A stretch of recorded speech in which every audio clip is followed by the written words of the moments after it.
Podcast number 45. Do you have an accountability partner?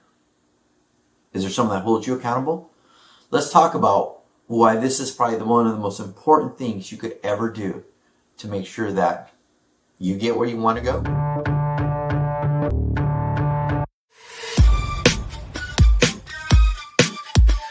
As I get older, I realize that growth is the key to life. Being uncomfortable, learning new things. But I also realize that growth is one of the hardest things to do because of the fact that, well, it gets us out of our comfort zone, right? We need accountability partners, and we need them now. And I'm not talking about hiring someone, a life coach or anything like that. If you want to do that, God bless you. What I'm talking about specifically is your friend, your family member, someone in your community holding you accountable, and them holding you accountable. Accountable to what? Growth.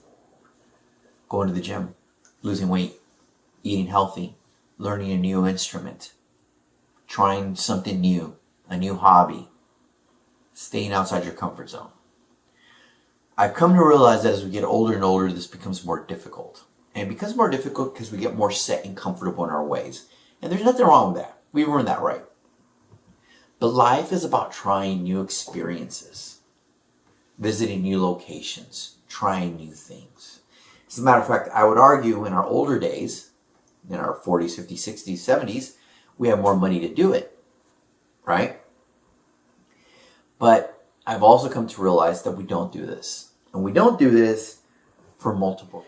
The reason we don't do this is because if someone knows what our goals are, or what we're scared of, they could judge us. So we tend not to tell people that. So that's the first thing.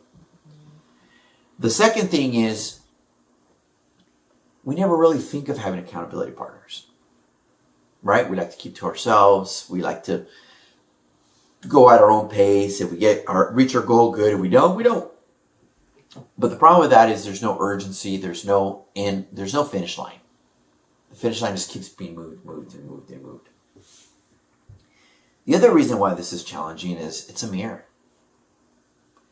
It's a mirror that holds us accountable to our circumstances. There is no reason why we need to blame a person, a group, an individual, or a circumstance to what is good or bad in our life. No one makes me unhealthy. No one stops me from going to the gym. No one stops me from exercising. No one stops me from having more money. If I want to make more money, I got to figure out different ways of making more money. But accountability partners become your mirror. And to us, a lot of us, that's not a good thing because it means vulnerability. As I've gotten older and older and I've become more of an observer, I'm paid attention to what I see, specifically on social media, I've come to realize that it has become extremely easier to give an excuse on why we are where we are. Good, bad, or ugly. To blame a circumstance, a person, a group for why I am unhappy with something in my life. If you don't believe me, look at politics. They tell you who to blame for your lack of money or your unhappiness. It's your responsibility. When you do that, you give the power to someone else to dictate whether you are happy in life or not. Why would you ever do that? Why would you give that power away? The reason you give that power away is because I rather blame someone than take responsibility for it. That's why. One of the things I do Monday through Thursday is I oversee 4 kids that teach mariachi and at an after-school program, 160 kids. And I jump from class to class. They teach the music. I just kind of supervise. And one thing they do is they write every day the rules. No talking. You got to listen. Keep your hands to yourself. No bullying. You're given 3 chances. After the third, you're cut from the program. There's a waiting list of over 20 kids that are going to want to take your spot, and so on and so on. Well, what happens if we had someone hold us accountable like that in our life? What happens if I want to lose weight and be healthier because I want to enjoy my grandkids longer? and someone holds you accountable and says, hey, if you don't do X, Y, and Z, you're not going to be around for your grandkids. Right? How much better,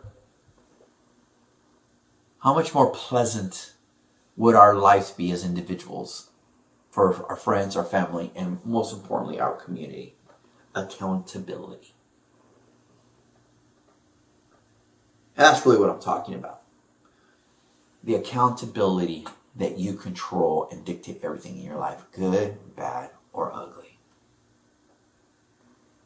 So I challenge everybody who's listening to this and watching this. Who in your life can you help grow? Try that new instrument. Go jump out of an airplane. Try that new restaurant. Learn, eat new foods. Visit new places. Go hiking. Who do you know that wants to but doesn't know how or has nobody to push them? And vice versa. What are yours? And who can hold you accountable?